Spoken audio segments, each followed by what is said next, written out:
nagpatuloy ang aksyon sa semi-final round ng Pambansang Liga ng magtapatang Greater China Laster Painters at TNT Tropang Giga, pati ang Barangay Ginebra San Miguel at Northport Batang Pier nitong linggo sa Araneta Coliseum. Nakabawi kaya ang underdog teams o humigpit palalo ang kapitang powerhouse teams sa kanilang mga series win? Yan ang malalaman natin sa ulat ni teammate Rafael Banderal.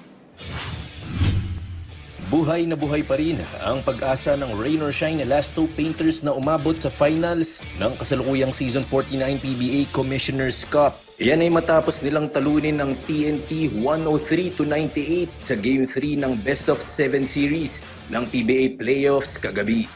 Tulad ng una nilang dalawang enkwentro, dikit ang naging bakbakan sa pagitan ng Ross at TNT.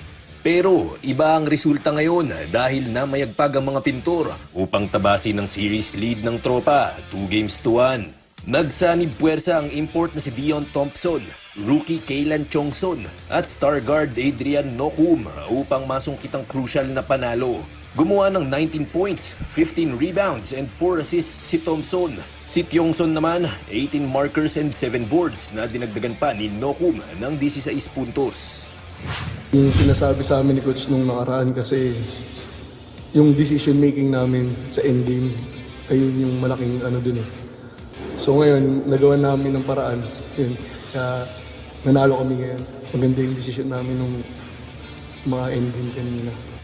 Kung nakabawi ang Rain or Shine, ibang kwento naman ang nangyari sa kabilang serye na natiling dominante ang Barangay Ginebra San Miguel matapos tambakan ang number 1 team ng regular season na Northport Batang Pier 127-100. Bumida para sa barangay si Jamie Malonzo na tila nagbalik na sa dati niyang anyo.